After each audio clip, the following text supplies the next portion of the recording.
Hi there, and welcome back to Grass Me Up, the podcast for Premier Lawns and Sports Turf.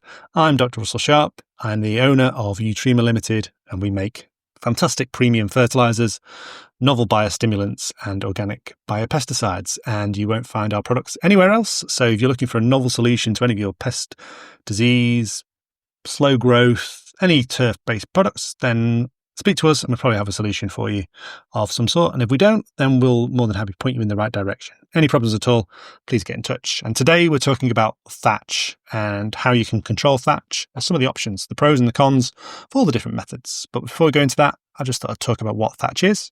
Thatch is dead plant material building up below your grass. And it can be the grass itself, the old leaves, but it can be moss and it can be weeds as well if you've not controlled the weeds. And it builds up over time and it impedes the growth of the plant. Now, it can build up rapidly if you're putting lots of fertilizer down and you're growing your plants really fast. And those leaves eventually will die. If we've had a drought like we had this year in 2025, then those leaves will die off quicker.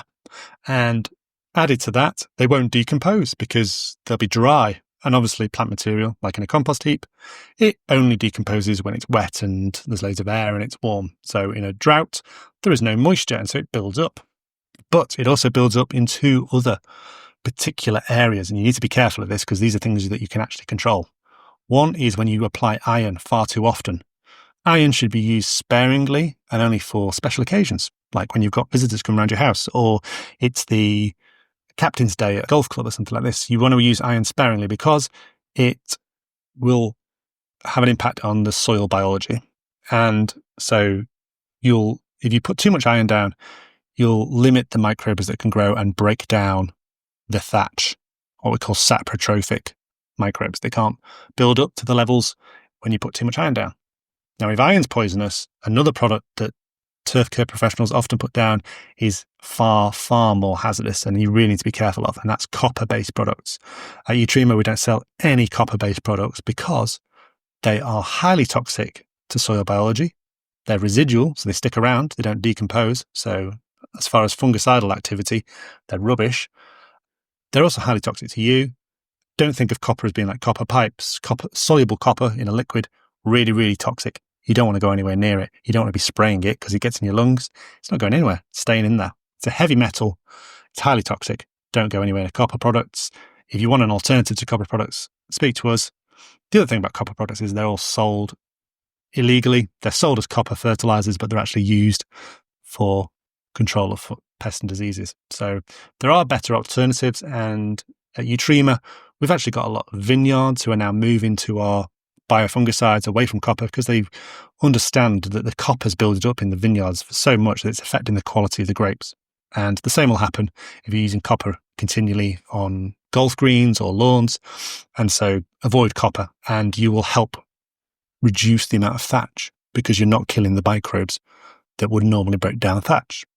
Okay, so that's how thatch builds up, really stimulating the growth, speeding up the death of the leaves by drought and things like this, any other stress that really speeds up the death, and then by not harnessing the soil microbes that are going to decompose it by either it's being too dry, you're using iron far too often, or you've used a copper product. So that will help build up thatch. It'll impede your growth of your plant.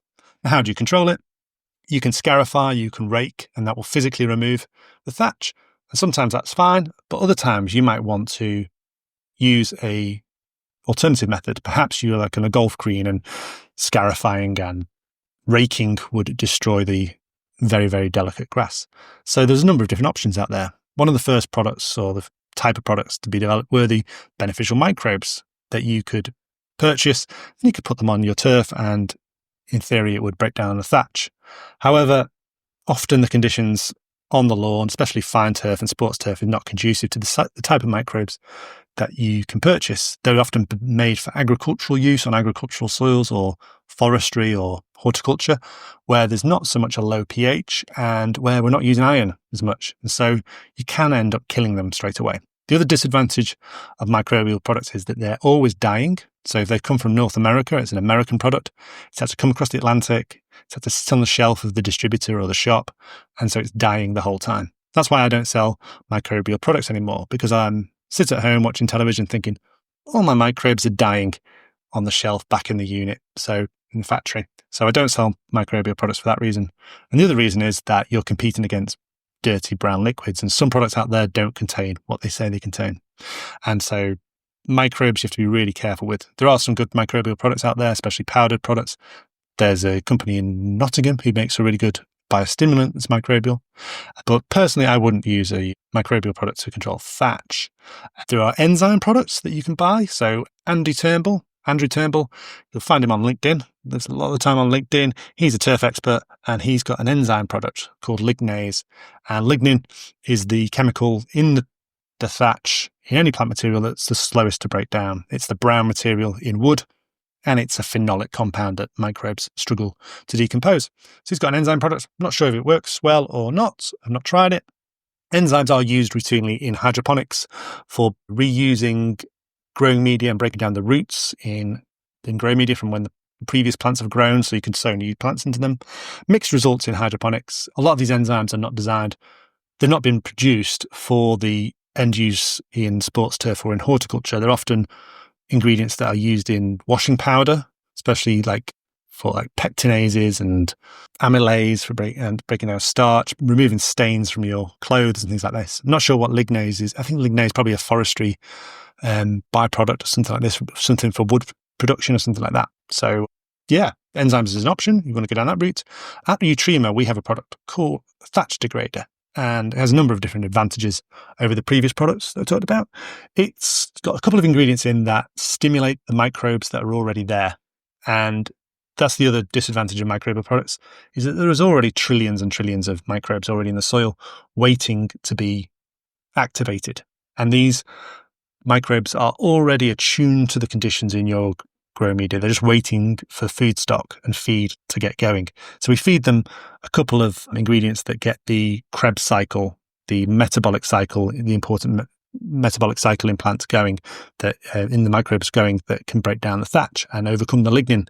And so it becomes much more supple and much more easy to remove and degrade over time. And Thatch Degrader is really good. After a couple of weeks, you can actually see one of the best results I've ever had on a trial. Has treated some lawn with and without Thatch Degrader. One side, put a tarpaulin down, treated one side with Thatch Degrader. The other one was just treated with water. And then 2 weeks later, the side that was treated, just an absolute flourish of toadstools, because the saprotrophic toadstools, the field cap mushroom had been activated and was breaking down the thatch in the lawn. So really good results.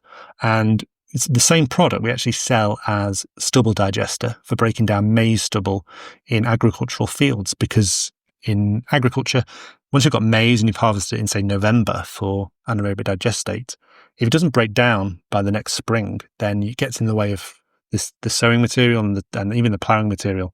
So the same product for agriculture, we also sell as Thatch Degrader for sports turf and lawn. The key difference between Eutrema and other companies is we don't hike the price when it comes to sports turf and lawn care. We keep the same price for the same product with the same ingredients.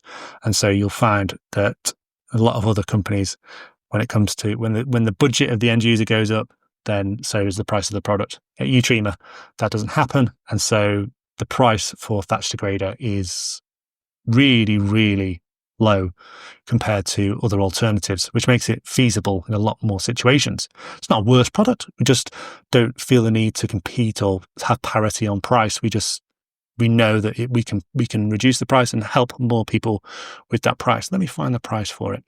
So business to business, that's £19 for a 5 litre and £39 for a 20 litre. If you're an end user, let's say a gardener at home, then you'll find those prices are a bit higher on the website, because we include delivery and VAT, but not massively high. And you're not paying hundreds and hundreds of pounds to treat a fairly substantial area. So have a look on the website, have a look at the label. I'll link to it on the show notes, but I think you should try out Thatch Degrader if it's an issue, especially this year with all the dry weather. We've got some nice wet weather now, so we should be in the area now where we can really stimulate thatch degradation in the soil and on the soil surface by the saprotrophic microbes that are already there.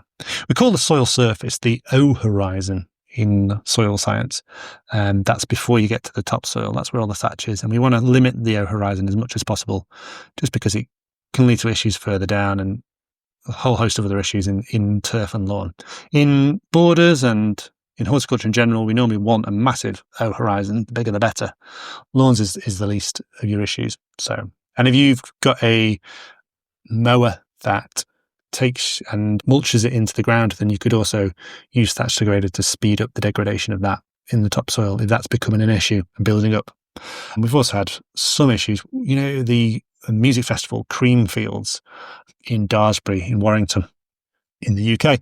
It's a massive music festival, electronic house music, and there they dug in or mulched in a load of paper into the soil because they thought it'd be good for the soil, and it turns out it just massively bogged the whole area up, especially where the car parks were. So we've used Thatch Degrader there to help break down all this paper, these tons and tons of paper that was put into the turf. So yeah, crazy one, that one. But yeah, that's been Grass Me Up for today. Hope you liked this episode. No politics in today's episode, and unlike the last one. And I'll speak to you again soon. Not sure when the next episode will be, but fairly soon because I've already recorded it before this one. So I definitely know there's one coming. Okay, thanks for listening. If you could leave a review on Apple Podcasts, if you found this at all useful, then that would be fantastic because that would shoot us up the charts. Doesn't matter about Spotify or YouTube. Reviews there make no difference to me whatsoever. But Apple Podcast reviews are like, I don't know, what's the word? What's the analogy I'm looking for? Rocket fuel. That's it. So yeah, if you want to help us, give us an Apple Podcast review. Until next time, thank you very much.